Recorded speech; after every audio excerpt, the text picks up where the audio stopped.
Market to Market is everywhere you are. Subscribe to Market on YouTube, find us on the PBS video app to stream on demand, and add our 3 podcasts on your favorite podcasting app. Well, hello and welcome to the latest installment of the MtoM Show podcast. I'm Paul Yeager. Today, Colleen Krantz is with us. She's going to, as always, go along with another crazy idea, right? That's right. I always have to say yes to your ideas, Paul. They usually work out.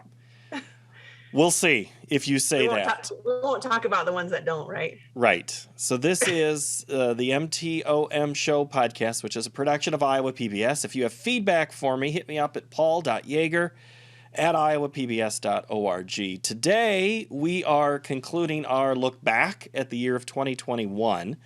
We had an episode last week with John Torpy and Peter Tubbs talking about the big issues that they covered on a week-to-week basis and the big news stories. Then Dave Miller is going to come up later in this episode, Colleen, and he is going to kind of recap a little bit of the year. I put him on the spot about what was his favorite MtoM podcast. Which one was yours? Talk about me. You have to praise me here. Yeah, your one about combine photography was really different, but it was I like the unusual twist on it because it kind of dropped people into a different setting, I think, than they're used to getting to hear, like how we do this, the behind the scenes stuff. Yeah, I mean, you wouldn't want to do it every year, but no, and I don't even think that like spring planting would be near as fun, but the harvest is always so much fun to kind of talk about, and people have these wonderful romantic feelings of what harvest means. Yes, I do have one other one. I guess that would probably be even over that, but I can't remember if it was in 2021. The livestock rescues from the fires. I forgot the gal's name. That was Katie Schrock. Yeah, was that in 2021? I think that was wasn't it? At the tail end of 2020, I think. Oh, well, there you go. So that was my favorite in 2020 then. Yeah. But if anyone hasn't listened to that one was amazing. It's really interesting to think about that idea of people having to go out and rescue the livestock with these massive fires, so.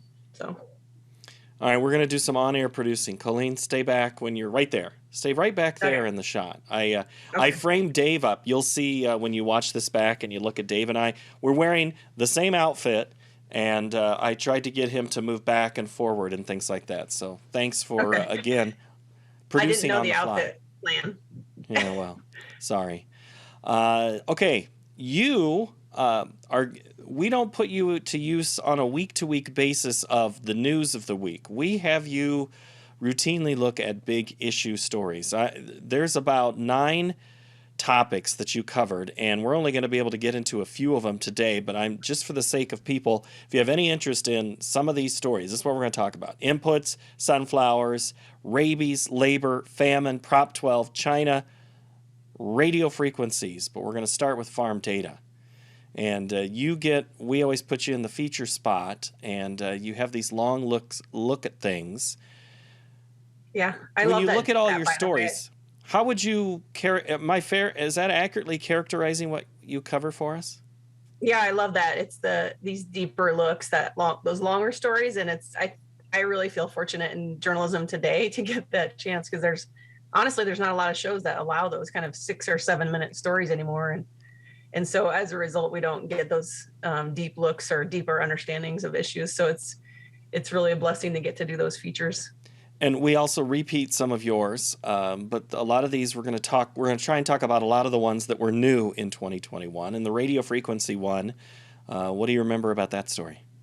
Yeah, it was a story about a private cattle group or nonprofit trying to get cattle producers to move to not just cattle producers, I guess, but livestock producers to move to radio frequency tags, which have been the talk of the federal government for a long time. But this was more of a, nonprofit push, and sort of with the idea that if they, take control and do it how they'd like to, it won't become mandated the way the government wants to do it. And maybe I think the government seems to be aligning more with what cattle producers are asking for in this area. So it'll be interesting to see how that moves ahead, just because it allows so much traceability all the way back to you have that anyway, but it also allows some production benefits once you make, probably a pain to shift to these electronic ear tags, but once you shift, there's a lot of benefits in terms of management and finding this cow and that cow and keeping their records all tied together under one number. And this does tie into data. I realize I already skipped over the first story, but it's not quite the same. Data is important to farms, but that's not what you weren't following data with this radio stories, but it does sound similar in a way. I know your data means differently in your report.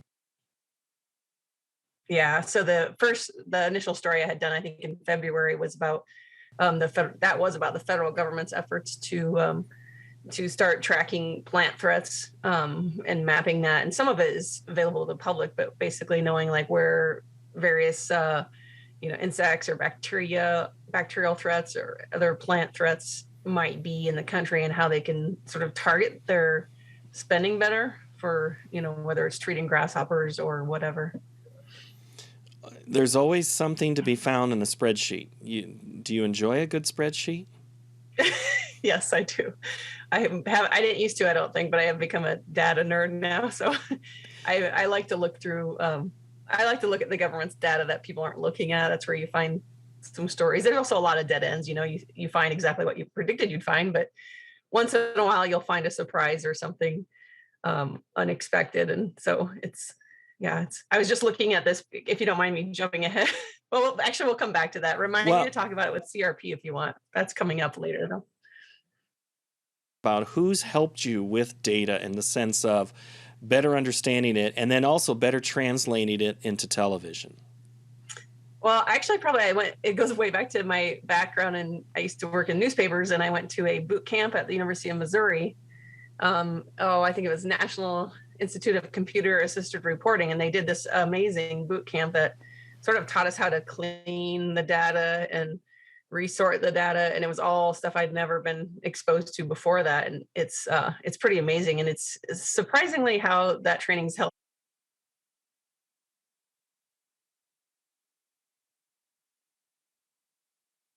The same ideas. And then of course at Iowa PBS we have a lot of people that can take that data then and add some programming, which is not my area, and graphic experts, and put it together into something that works for television. Yeah, I would love to have a whole person dedicated to helping me with that, but I don't think we have that luxury, sadly. No, we don't, but we try to put a team effort together, the graphics department, and Alyssa Dodge, Joe Bustad, Brent Willett, I think Fong's helped us out, right? All four? Yeah, they do an amazing job, and it's like, especially for how much work we throw at them, they are always on top of it, and so I almost feel bad when I ask them, like, can we throw some animation and some programming into this one? And they always try to accommodate me if they can, so. All right, you talked about the U.S.-China relations, Prop 12, and famine. Any of those three stories that you want to highlight more? Well, I guess China's pretty straightforward. It's just about the struggles of ag businesses to sort of move ahead through their red tape when you realize the size of the market. That one is really interesting, and I think that's going to be an ongoing story. But so is Prop 12, which I need to come back to. I would like to know, and maybe if listeners know, I'm trying to find out if there's a current survey that updates what we knew before, that only something like 4% of those raising sows had changed their or had housing that would comply. So I'm curious what producers have sort of ended up deciding. It seemed like it was they were holding out, I feel like, a little bit. Some of them were waiting to see how the court battles played out. And so I think now that it looks like those have not gone anywhere so far, I'm curious what percent went ahead and spent the money to make those changes to be able to sell in California. Well, just in the week that we recorded this, there was another movement on that story. There was another, I think, challenge thrown from a different group. I think maybe it was the restaurant group in California. So, again, that story continues to evolve. The one that you covered prior to the pandemic, and we've long since beaten the labor drum, but it was from a different standpoint. You've looked at labor in the past via immigration and visa work. Is that what this year's story was? It was a little more focused on what I think every single part of the country is having right now.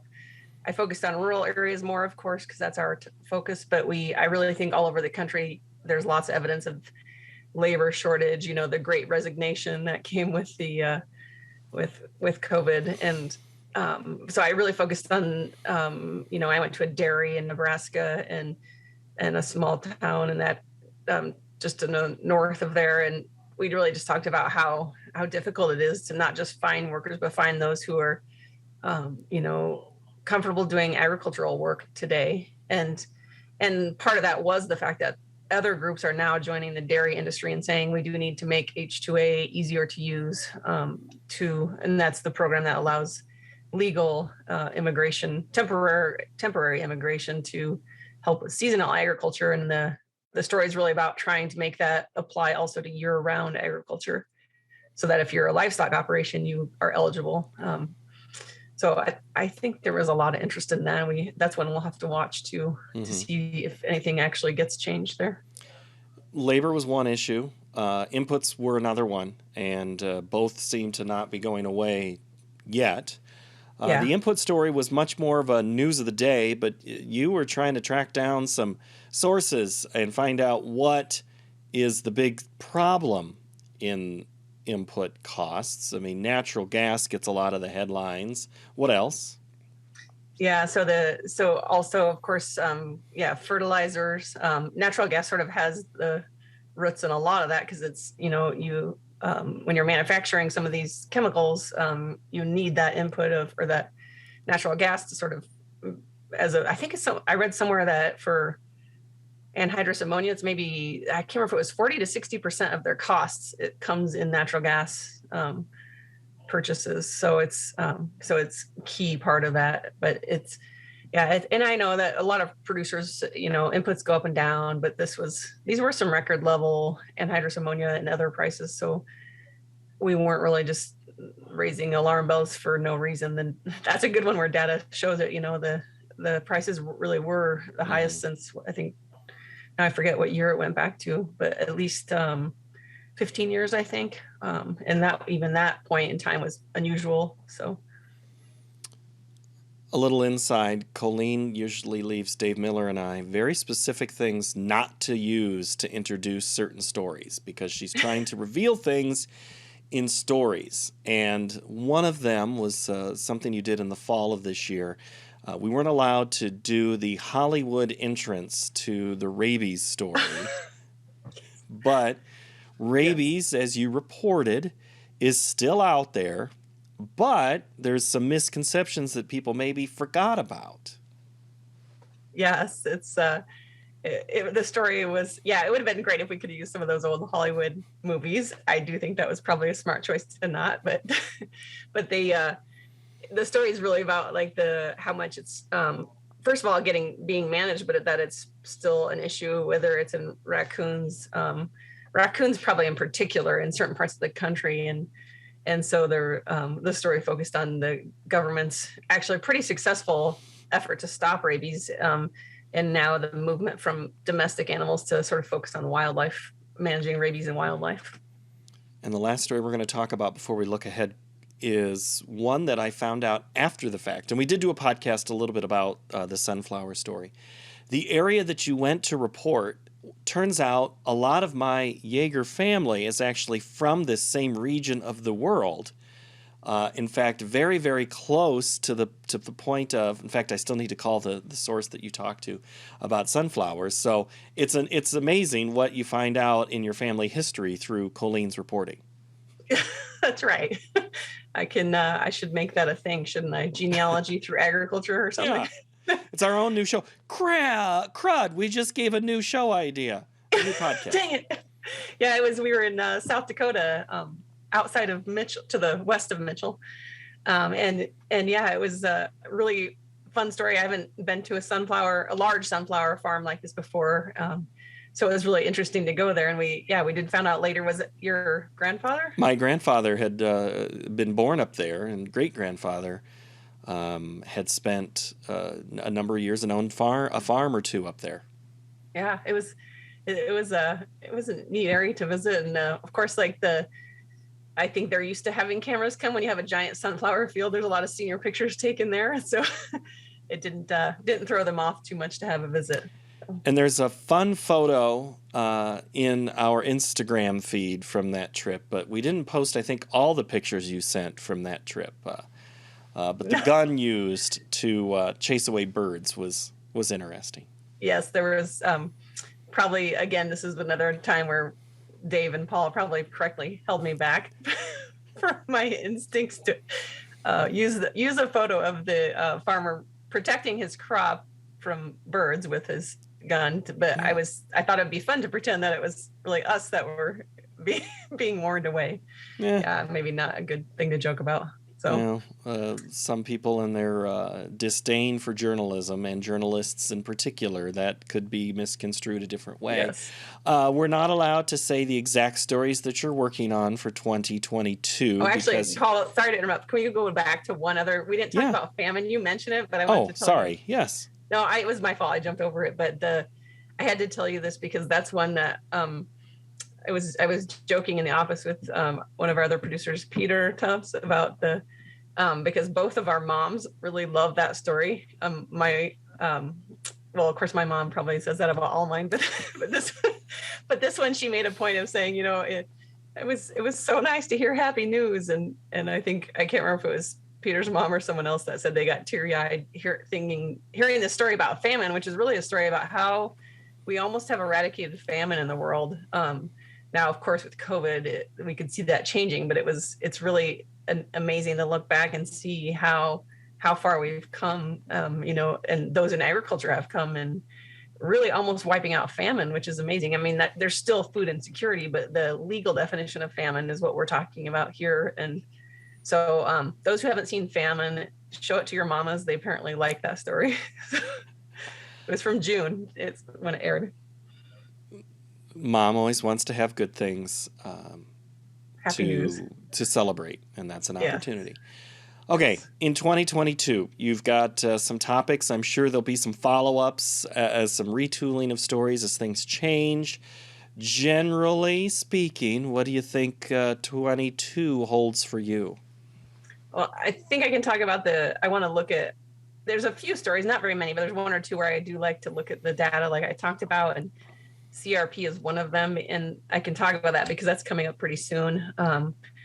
But the numbers have gone down over time gradually, and we're not hitting the max that we're allowed anymore. And there's a lot of reasons for that the story will explain, but it's kind of interesting also. And I don't think we're going to be able to build exactly what I was picturing, but I think it's interesting to look at where the land shifts, because it's a little bit deliberate on the part of the federal government, but it's you definitely see land moving as far as where that CRP acreage is located. It's still concentrated in the Midwest, but we're going to look a little at the why it's declining and where it's shifting to and from.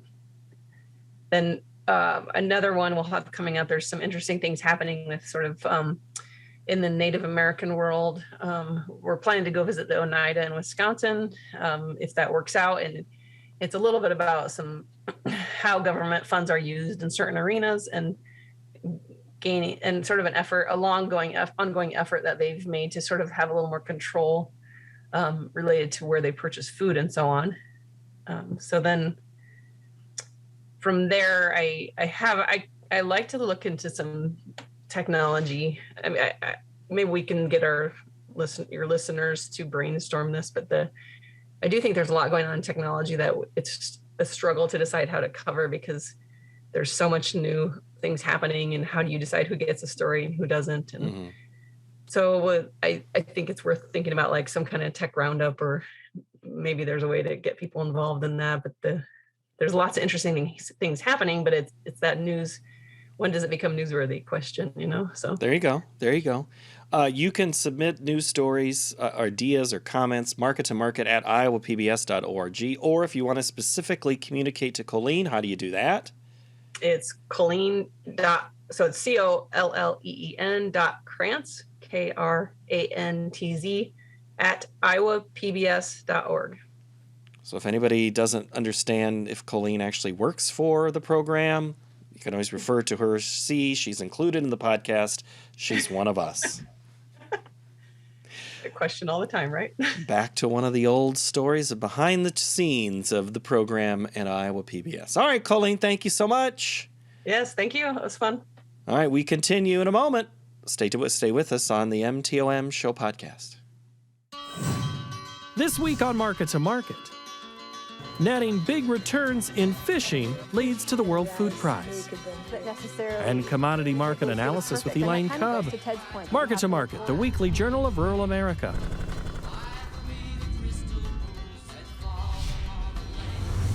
Now joining us is the executive producer of Market to Market, Dave Miller, who right before I hit record, I said, go along. I have to admit, and I have to say this publicly and on the record, Dave gives me a lot of latitude that he probably shouldn't sometimes, especially when I say crap like that. Oh, there are limits where there are moments where like, okay, coming back in, focus.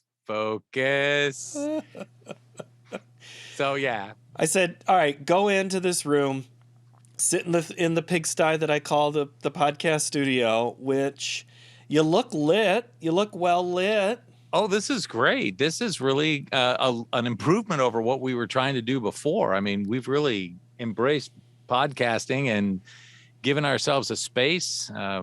And we're not the only ones that use it here at Iowa PBS, but we do use it a lot. And I think that's fantastic. Thanks to John Brooker, former employee, for helping with the lights in the corner. I'm going to have to make him like a permanent credit acknowledgement. And constant consultation from many of the other tech staff in the building have allowed this crazy thing. There's more to come. We're going to do some different things with cameras. Right now you're watching us on a webcam, and soon we're going to be able to sit in there with cameras and not like units set in the corner. So I guess you could say that's what we've done in 2021 in this podcast. Yeah, in this room for sure. I mean, we've started out small with kind of like, hey, let's do podcasting, let's do video work. And you had all sorts of arms. I've got a great picture of you in here with John, and you've got these arms up on the table and your goosenecks and stuff like that. But the plan for the future is remote cameras that we can actually have zero in on people and do a little bit more as far as getting a nice picture, which I think just as a viewer of podcasts and streaming video, I think we notice less. We notice when it's not there. We notice when that level isn't there. Well, and this week I went with the Zoom because I wanted to record it when we weren't all in the room, and I didn't have the camera set up, and I kind of pieced some stuff together last week, and it just didn't quite hit. And when we say the word podcast, I mean, we're still audio first. Yes. I don't know. I hate to call it the talk show, but that's really kind of what it is. Yeah. I mean, it's the joke that we started way back, which was watching, listening, or reading, because we know that there are some people that are reading the transcript of these podcasts because that's their fastest way to consume it, or they're in a tractor somewhere or taking a long drive and listening. And I've done that where I've been on my way somewhere and it's like, all right, well, let's just pull up what this week's podcast is and have a listen. Yes, I really do listen. I was thinking while you were saying that, I'm like, you know what? I'm going to put him on the spot. Which one was your favorite? Which one did you enjoy the most this year? Let's see which one you listened to. And you can't say all of them. I can't say all of them. Well, I was. And of course, this is a moment where I draw a blank on the guy's name, but the guy for Oats Knows, that's probably been my favorite one Randy because Stryker. of all the background that he brought into that discussion. And then how it was like, well, Oats doesn't necessarily know, and it's a really small targeted niche thing, but he was like the world expert on where all the oats are and how to trade them. And I was like, this is fascinating. Yeah, and that came out of the whole saying this summer when it was Oats Knows, because oats started to take off, and I asked Elaine Cobb, usually she knows all about the crazy small grains of the world, given her view of where she sits, and she's like, I don't know anything about, she didn't know. So I'm like, okay, fine. I'll do my own research. Exactly. Instead of requiring Elaine to do it for me, I'll do it for her. Do you think this year has been, I guess in the podcast sense, I tell this to people and maybe I say it to you. It's like, I don't think it's replacing anything that we wouldn't do on the show, because from time to time we've cut down these discussions, put them in the show. It's a little bit of a cross-promotion thing, yes. However, it's covering some topics that might not fit the regular video sense of, we've dumped video on top of some of those stories to kind of, make them a little more viewable for television. Yeah. But frankly, the PBS model of talking heads our audience is okay with it. I think that the people that come to consume the MtoM podcast are the ones that are looking for way more behind the story. And you sat down and talked with Ambassador Branstad for 30 minutes, but we could only fit like 6.5 onto the program, just because that's sort of the Henry Ford model of it has to be 26:46, and you got to work your news budget and your discussion and whatever feature you want around that tight of a schedule. Whereas what we're doing right now is a little bit more of, it's as long as it needs to be and not any longer than that. Your discussion with Secretary Vilsack, I mean, we pulled 6:15 or something like that out of it, but it was an in-depth discussion about what was going on in the world and how that affected agriculture in both the United States and the world. So if you really want to get behind the quick notes that can be very informative, that's where I think this really shines, where this podcast goes. And I love the fact sometimes when the person you're talking to, you can ask them about, what do you think about, their favorite baseball team or whatever their favorite hobby is. You've done the background research, so you can ask about that, favorite songs, that kind of thing. Favorite movie. Was Rush overrated? I mean, I think Darren Klaus is going to fight me if I ask that one more time of a guest. Probably, but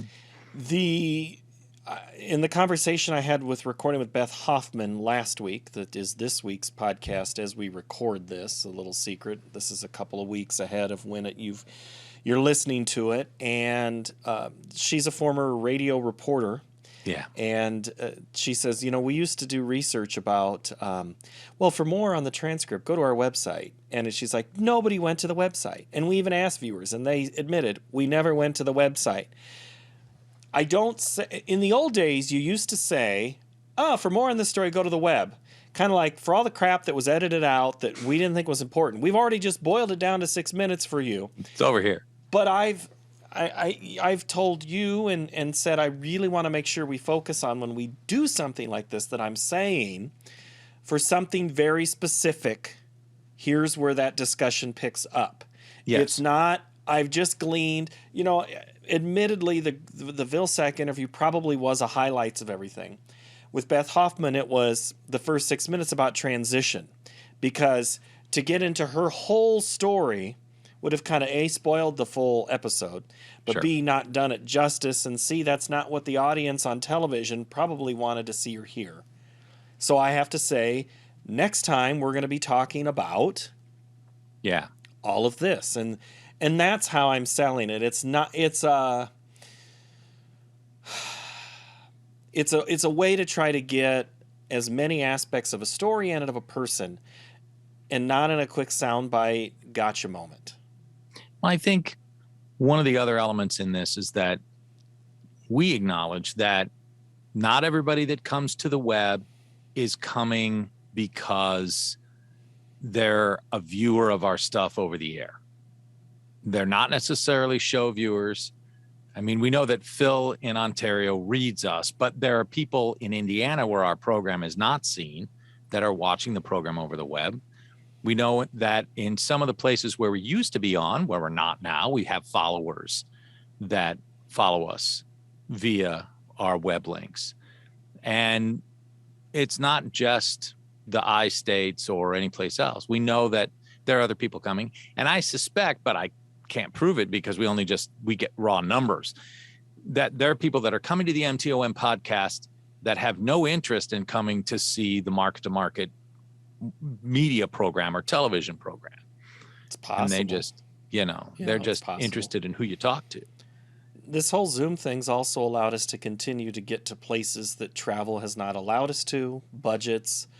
I think of the early days of talking with John Anderson at the University of Arkansas. Good person to give insight to a different part of the country. I know we have one producer in particular who does not like the Zoom video quality, but I will take the information and what they're saying and forgive a little bit on the video quality. Is that wrong? I think we forgive it a lot more now because of COVID. I mean, one of the things when we got shut down basically in March, April of 2020, which there's a little bit of what I'm referring to as COVID contraction, because I was thinking about, wait, was it March of 21 or March of 20? And it was March of 2020 when we stopped having people come into the building on a regular basis. It was just Friday production only. And we stopped all of our travel outside of the state, and we needed to get to people and talk to them and get the information out to the people that come to the program to view. And they want information about agriculture in rural America and around the world. We started making contact with the Secretary of Agriculture in California. And that would have been possible in the past, but expensive. And we wouldn't have considered Zoom as an option because we wanted the best quality possible. And we want more in the content. So when people are watching the kind of jumpy Zoom bits that we put in, their content is the important part to the program.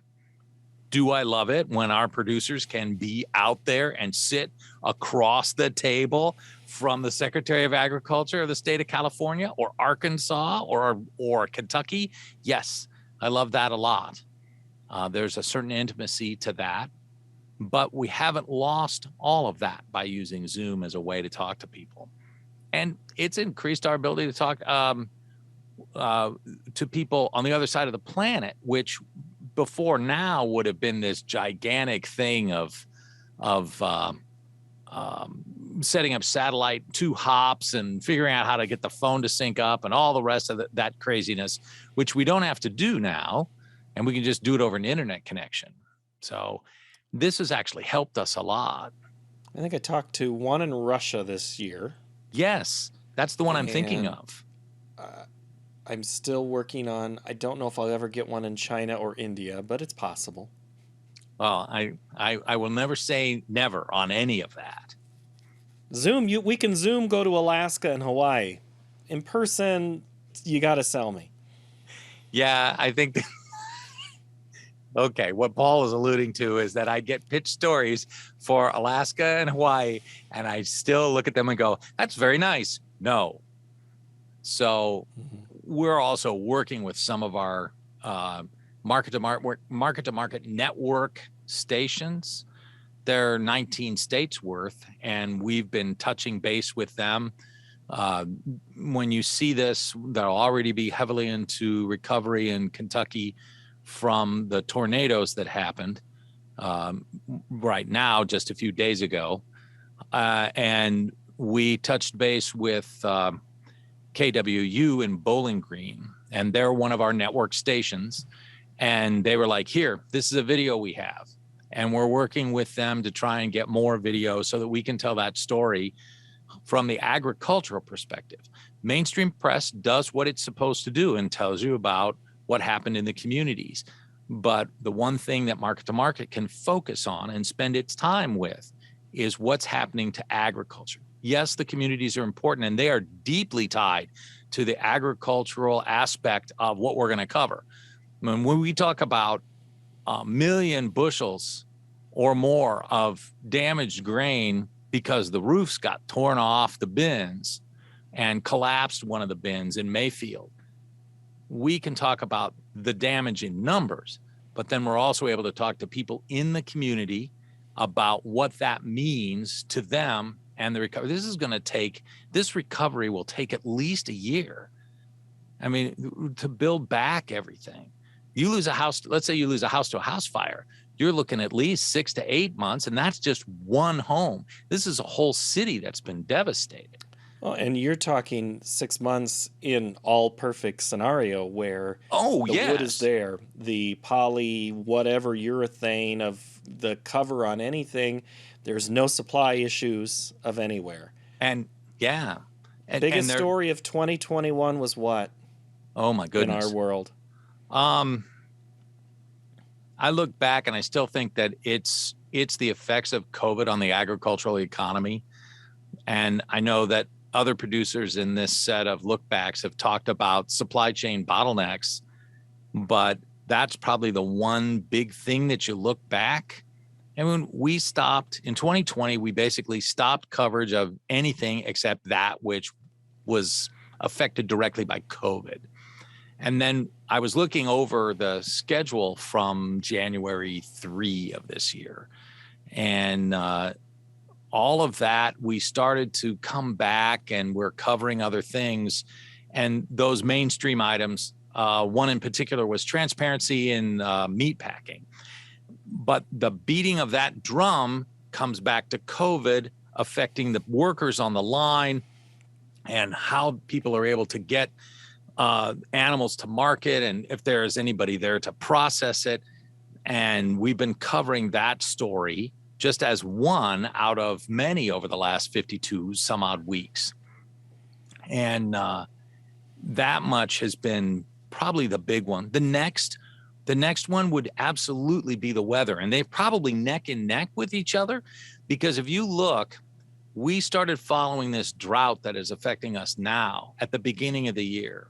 Yeah. And, you know, John was covering that. He's the weather desk. And anybody who is seeing this now will have seen John's story about the tornado that went through Arkansas, Illinois, Kentucky, Tennessee. But he's been covering that story for quite some time. And that was the one where you could see drought. I was looking at the stories and it was kind of like, it began as drought and then, well, maybe drought. And then it was like, drought, we have a problem.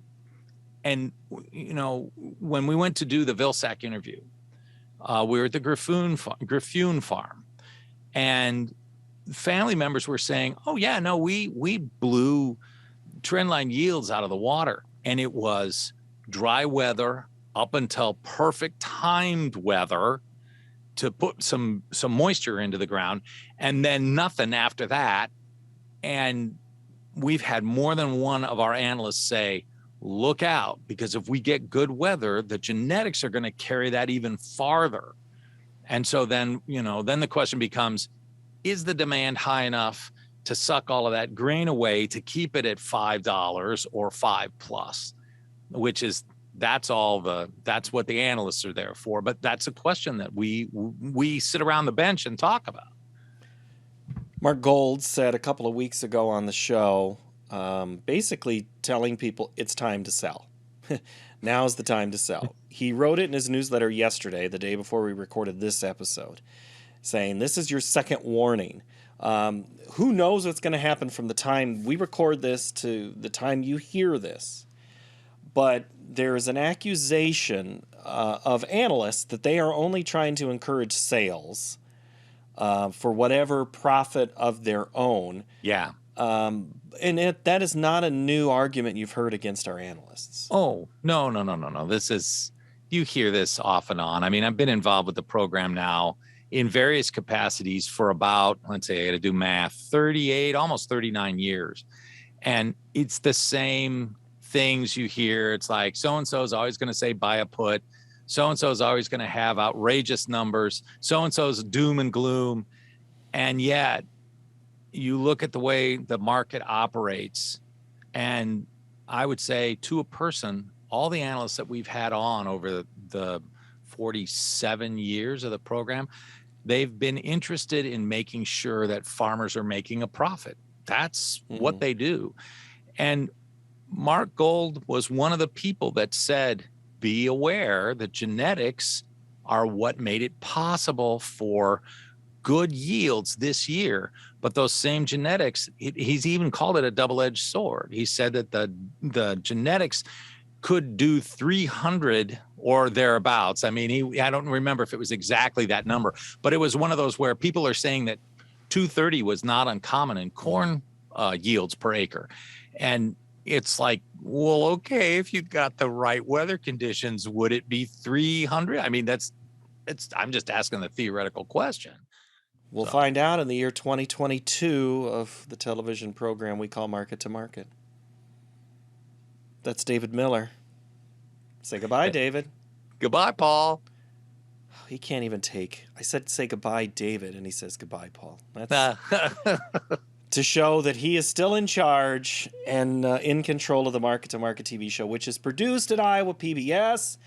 My thanks to Colleen Krantz for the appearance in the front of this episode. Last week, Peter Tubbs and John Torpy, we discussed their picks of big stories where we cover weather, renewable fuels, trade. Actually, we didn't even really get into renewable fuels that much with John now that I think about it, but it was still an issue, so lots of stories. So, all right. Well, that's it, David. Thank you. Thank you, Paul. And thank you. If you have any feedback for us, hit us up on email, markettomarket@iowapbs.org. We will see you next time in the new year when we have new guests lined up. Subscribe so you never miss an episode of the MtoM show podcast. Talk show podcast. Yeah, that doesn't ring true either. We'll see you next time. Thank you and goodbye.